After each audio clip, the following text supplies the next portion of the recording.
آخرات انتفاع سندونتا واروني بوحياد وودو آخرات انتفاع سندونتا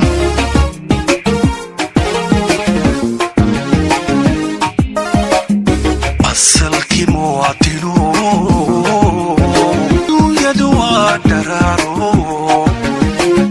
إفك الله يسكتا كليا قوة إلكو آياتي في تيدي باتضوي أسيبتي أدمي روحي نحرسي لي ديبكو دا كمات كيستي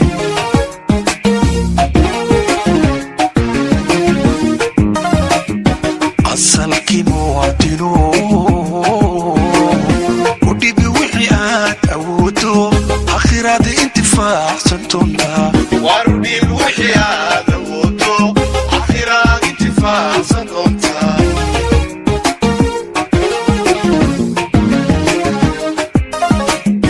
أصلك مواطنو آخرات انتفاع سنتونا وارودي بوحيات أودو آخرات انتفاع سنتونا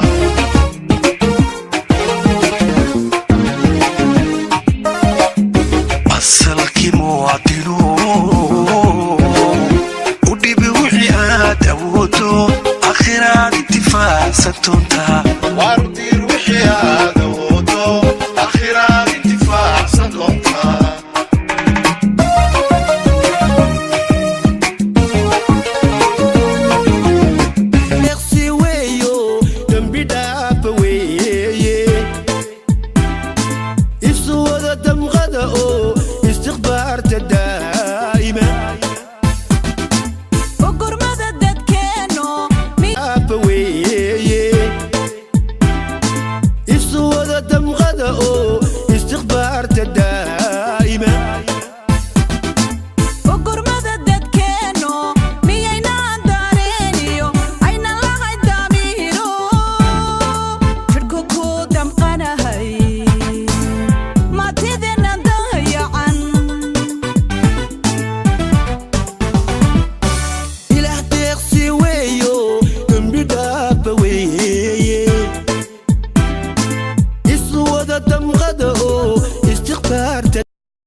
كأرديهان ما تروح ندون إن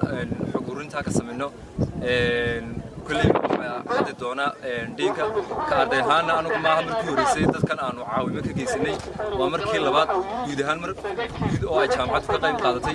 يو مركن أو أي فصل جارة أو قردة السنة كسنة قبل شمين سجارة هلا يلاقو فصل كفوربي أي السنة كان قيم قادنيا عاوين تتكابان أنا هو أرديا وحنو كقيم قادني ده كان حاجات تمرة يو حاجة يو حاجة نقولوا يا كل بيت أنت هو بركة وحي كلا عمنا سين دونا كم كسر دوين دونا دينك مع الفرحان بكفيك دونا مع البلاد أو نودي حسد حسد أيها اللي دونا على عكس كم كسر دوين دونا أو دينك دينك كلية ساينس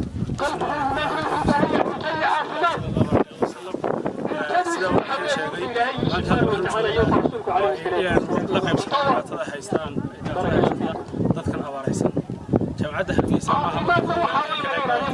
لaba goor hore ay ka qaatay markii koowaad sideed markii labaad oo imka ay ka soo wareegtay wax ka yar bilna wax ku deeqday 1,500 oo dollar markii saddexaad oo wax ay timaado saabaha mid ay soo baxday dhowr arrimood wax weey koow inaan wax weey dadka abaaraysan ay dhibaatadu markii wadaan ugu deeqdo biyo wax wadna qadar iyo cunto ah wax wadna maadaama xaggan ay ka dhacday abaarta way dad badan baa ku dhacay daro ardayda socota wax ay iyo cuntada waxa soo dhacay sidaas qiimeeyaan bal xaaladda ay marayso cuntada carruurta yar waxa weeye goorta iyo shubanka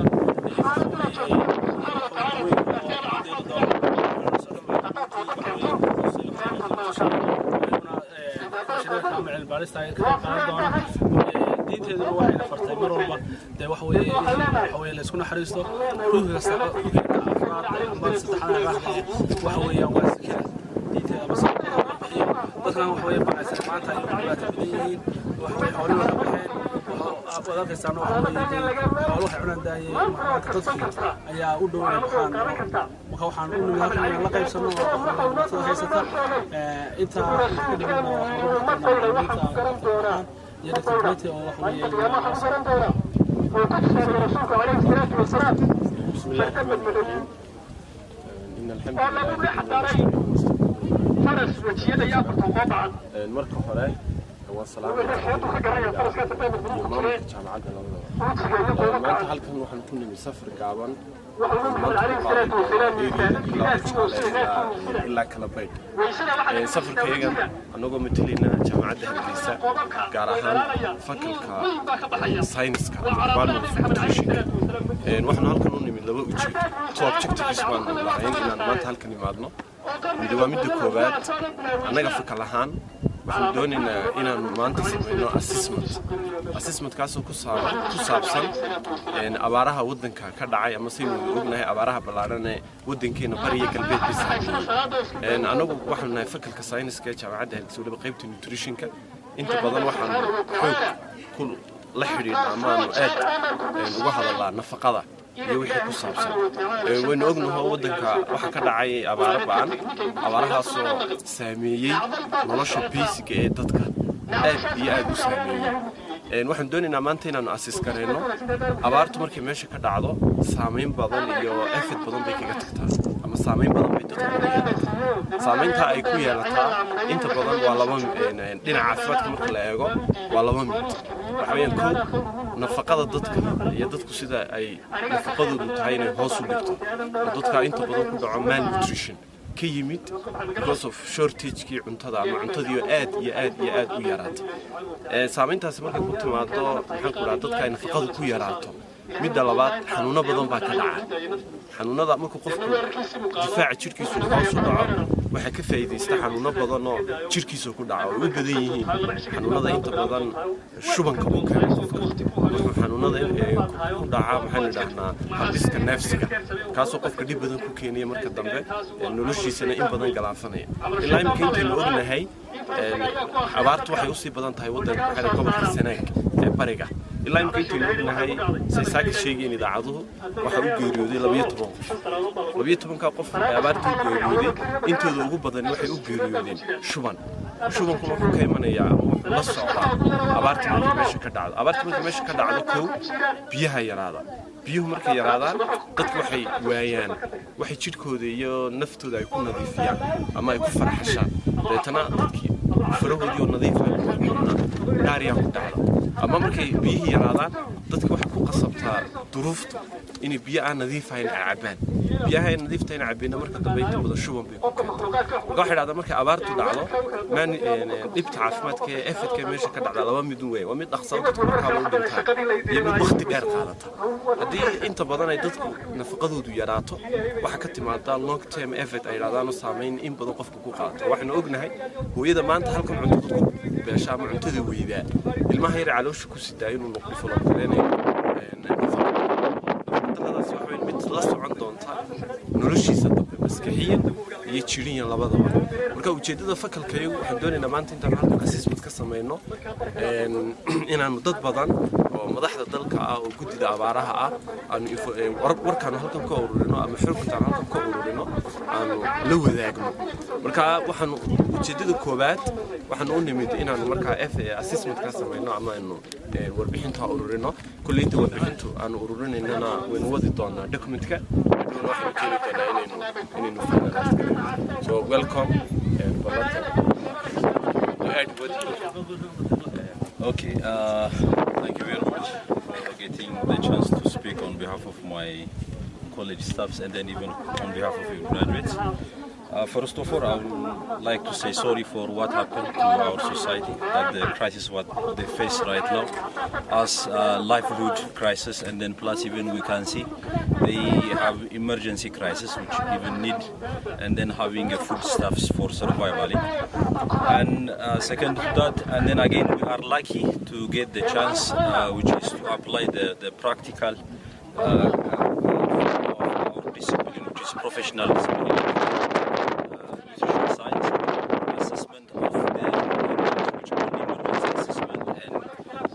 Humanitarian assessment for see the actual context, means what the need, and then what is the humanitarian aid which is necessary right now will answer by this program. So we have this chance. So I'm glad to have that. Even we are ready to conduct that food security assessment plus the emergency need assessment, as we had a theoretical concept in our university in food and the nutrition science department. Hopefully we will have a smooth and then rational feedback from our respondent, and then hopefully again we use our theoretical discipline and then plus the practical discipline that we had in the previous assessment program in the field. So we will facilitate as much and then as soon as possible, and then we'll finish this soon. Thank you very much. Yeah. So we squeeze one picture please, come on.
baahida guud ee dadkan haysta ee meesha taala runtii baahiyo aad u kala daran yihiin baahida ugu weyn ee maanta la qaba waxa weeye waa xagga daawooyinkii marka daawooyinkii iyo halkii dhaxanta oo habeenkii ay dhaxan aad weyn ay ka jirto iyo halkii biyo laanta runtii anagu qadarka arday ahaan aanu sidnaa waa laba booyadood booyadii kale in xoogna soo socotaa waa tan imika soo geli doonta haddii la yiraahdo dawada xagga dawada ayaa aad looga liitaa insha Allah waxaan doonayaa inaan ku baraarujiyo walaalaheena qurbo jooga dadka dibadda jooga dawladda yar iyo weyn in gacan weyn laga geysto sidii dadkeena walaalaheena baahan aynu caawin lahayn oo aynu gacmaha wada qabsano dadkaasi inanka ayaa u maqan dadkaasi waa dad inagu xiran oo aynan kala maarmin waa dadkeeni waxa weeyaan waa dad aan inaga maarmin qof kastooba ama dal joog ama dibad joog wixii karaankaaga ee aad ku taageeri karayso ummadda dhibaataysan inaad ku caawisid ummadda walaalaheena muslimiinta insha Allah ilaahay waxaan ka rajaynayaa inuu ilaahay raxmaadkiisa isaga weyn oo waaxde inuu ilaahay raxmaadkiisa inoo shubo haddii alla idmo ilaahayna baryada inaga aqbalo waan ducaynaa ummadana toobad keena ilaahay oo toobad keenaan dunuubtana ilaahay uga toobad keenaan waxaan ummadda ka rajaynayaa inuu ilaahay ducada inaga aqbali doono oo aan ilaahay roobka inoo shubi doono ummadda qurbo jooga ay dadka dalka joogna waxaan ku baraarujin lahaa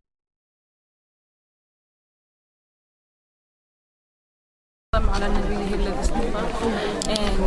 الحمد لله رب العالمين maanta yani hawshan maanta aan u nimid yani waa hawl qaran waa hawl maanta aan uga dan leenahay hawsha koobaad ee danta koobaad aan u soo baxno dadka arday ahaan anoo ardayda jaamacadda Hargeysa ka socota khaasatan fakalka nutritional food science wadiba galaaska yani phobia seniorada ina bal maanta xaaladda ka jirta dalka ee abaaraha xaaladda yani galbeedka ka jirta iyo dadkii ku soo barakacay xaaladda yihiin aan wax ka soo ogaano inaan bal report aan ka soo qorno inaan bal beri ka maalin haddii wax tar leedahay aanu ka dhigno tan mid dadku يعني wax lagu arko waxna lagu qaato oo lagu baraarugo bal runtii waan aragnaa wali noo muuqata xaaladda maanta halkan ka taagan waa mid aad ka murugoonayso waa mid aanad eegi karin oo u dul qaadan karinin balse anagoo maanta arday ah waxna qaban karin kaliya ta waxaan jeclaysanay bal inaan يعني aan ka soo ururino wixii data iyo information inuu ka heli karno halkan bari ka maalin aan u gudbino dadka community-ga ummadda wax u qaban kara kan maanta halkan ku tabaalaysan ee dibta ku heshay gruubkaygan ahaan iyadoo aan gruubo badan ku socono gruub kastaana waxa uu qaban doono maanta yani hawsha ugu badan in maanta qabanina anagu gruubkaygan ahaa waxay tahay inaan cabiraado ku sameeyno oo lacag dheeraad muwag measurements middle upper arm circumference taasoo doonayno inaan ku cabirno health nutrition heerka nafaqee dadka halkan jooga ay taagan yihiin ciyaalka yare 5 sano ka yar kuwaasoo ah kuwa aadka ugu nugul marka la eego abaaraha maanta dalka ka jira waxaan eegi doonaa insha Allah measurements baan qaadi doonaa kaasi oo ah qaab kamid ah qaabka loo qaato yani marka la cabirayo heerarka nafaqo ee ciyaalka yar ama dadka waaweynba maanta marka arrinkaygu wuxuu ku waajahan yahay ciyaalka yare under 5 children ka ah inaan ka qaado bal heerkooda nafaqo halka taagayna wax ka ogaano insha Allah marka aanu soo gudbino report ahaan analysis kana ku sameeyno halka kadibna aan ka sameeyno natiijo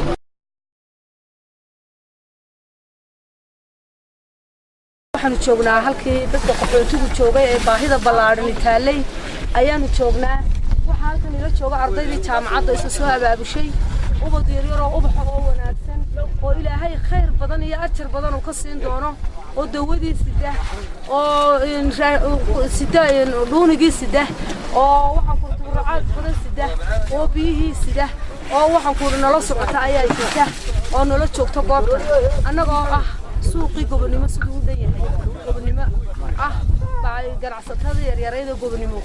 hadday tahay qudaartii hadday tahay bacadii hadday tahay muuski wixii ku ganacsanay oo dhan orgidi dhamaantood anagoo iskaashanay gobonimo suuqa gobonimo anagoo iskaashanay dadkeena wixii aan u tiri karayna u soo qaadnay doonaynayna inay dadka kale nagu daydaan sida ubaxa yaryar caruurta ah ee maxaan ku raay jaamacadda dhigata ilaahay noo daayo ha noo barbaariye caafimaadkiyo biyihii iyaguna nala daba socdaan waa ma sha Allah isku dayasho badan bay u baahan tahay dadweynaha Hargeysa jooga iyo kuwa kale dibadaha jooga iyo kuwa dalka joogaba waxa aanu jecelahay markay inagu isku naxariisano ayuu ilaahay inoo naxariisanaya inaynu naxariisano oo aynu waxaan ku dadkeena u damqano abaaru ka soo kaxeeyeen halkaynu ognahay bari waxaan ku galbeedna way qaateen bari iyo galbeed maanta waa masa daraja waa isku mid waayo waa la isdool qaaday xanuunaa jira baahi baa jirta haraad baa jira waxaan ku u soo gurmada ilaahayna ha u soo gurmado ina waxba uma tari karno u duceeya masaajidada uga duceeya meel walba uga duceeya ilaahay baynu baryaynaa in ilaahay halka caawil khayr qabo noo keeno وروبك أيام إلهي برينا وبحاير يجونا نلا صعدة كوي أفلحة كوي جولسته كوي ذلك هنتيه مدح النقطة نهجه إلهي هنوقدقه ونودع عنا والد كهذا النهاي عرض هير الشرفت بدل له أنا نلا صعدة إيش أباب شيء إلهي مويانا بهذا أيجونا كسوق قيب قلان وأباب لانو نقنه أنا قلنا وامركن وجوه الرئيسي كهاري ما إن إن شاء الله بسم الله تعالى وانو إيماننا أفرادك ساعة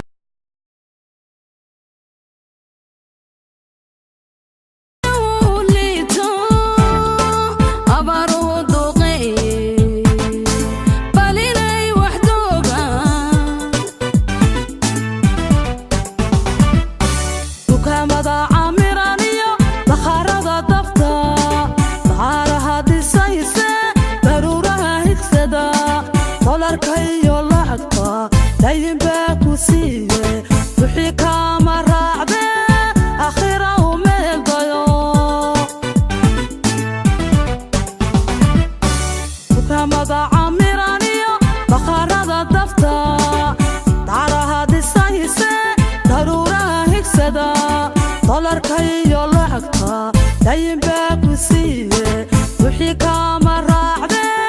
آخره ميل ضيو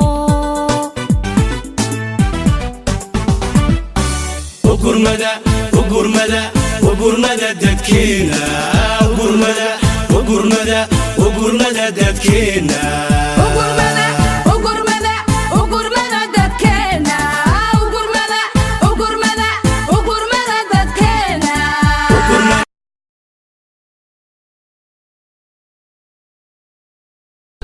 الحمد لله رب العالمين وبه نستعينه على أمور الدنيا والدين إلهي بان مهاد له إلهي وحين كبرينا وهرين إنه رحمتك سينا صيو قعنتي سيبئة يلا قدر رحين وهرين محلوم هاد علينا يا أفرت قيبود بلشدة كميدة مانتا هالكان يسوي يمد وهريسو هديانو نهاي ماملكي دقمدا وجهاله أنا قدومي كحيانكي دقمدا وجهاله كان وكيله ورصابك قبل كجبلي جمعية خيرية الرحمة هي جددا وناك فريستا هي حمار ريبستا هي أرضية جامعة هرجيسا ولبا قريب كمير سمكة يدو إيجيسا تذكر مقرنسا نفقد الدرد وهاي سوء أم قريب النيوتريشنكا أن يسوق قبنيمو هذه أدبان نقوم هالعذرنا هديان هاي مامل كي دقمة وجه عليه وإنه أركنا حالة أدق إما أنت اللي وجرو وحوي وجهرين وحواجبه إن إلهي سبحانه وتعالى الله بريو إن عبادة الله بديو إن دقرق الله بديو إن مقرنسا إن ليس عاويو أو ليس تاكليو أي واجبه أبارتن أي نواركنا وأبارتي ومدحوينها قرقة جمهورية الصومال الآن مدن أحمد محمود السيرانيو وكتشي دي باقة دير سي أي برشدو يسكو عاويسو إن وينو أركنا مانت حالة أدق إيه اللي وجرو محالك قبحي كرا وحالك قبحي كرا إن دقرق إلهي iyo cibaadada ilaahay iyo magaranaysa in la iscaawiyo ayaa magaranaysa laga bixi karaa oo ilaahay gamciisa la hoos qaybsado waayo waxaynu arkaynaa maanta inaynu marxaladii ugu adkayd aynu ku jirno halkan gobolka Gabiley gaar ahaan ilaa 40,000 oo qoys baa ku soo barakacay waynu arkaynaa xaaladda adag maalintii waxay yimaada 50 gaari baa halkaas soo diga إلهي بينو كبرنا إن إلهي مقرنا سا إن نجسوا جبية أبارتها أرق وحن هالكن فرين وقد الرياء إن حسبية معارضك ين يويوت هنلقو مقرنا سا مشغولين ذاتك أول عليه إن نوقر من الله عاوية أي واجبة إن نكبحنا محوها يويوت ما أنت يويوتك السياسة ما أنت مجرو حسبية معارضك وحن نسوا جهنا وذاتك أول عليه dadkii xoolihii ba walaadeen xoolihii horta way bixeen ba dadkii ba imika halis ku jira waxaynu u baahanahay in qamcaan la isqabsado oo dadka la caawiyo loo baahan yahay aad iyo aad waxaan kaloon iyagana halkan uga mahad celinayaa gudida heer qaran ee madaxweynaha qaranka Jamhuuriyadda Soomaaliland magacaabay inay magaranaysaa iyaguna ay sameeyaan assessment iyo research inay sameeyaan oo dadka magaranaysaa soo diiwaan galiyaan baa loo baahan yahay intaasaan kullee ku soo gabagabayn doonaa anigu dhammaan gudidii ka soo shaqeysay ee soo qiimeysay dadka maanta halka fadhida ee loo qaybinay raashinka aad arkaysaan ee daqiiqda isugu jirtay saliidda isugu jirtay cunada iyo hugay bay isugu jirtaa 200 oo qoys waa maanta halka magaranaysaa 300 oo qoys ayaa magaranaysaa halka wax lagu siinaya inaynu fadhiga ka kacnaa loo baahan yahay intaasaan ku soo gabagabaynayaa wassalaamu calaykum waraxmatullaahi wabarakaatuh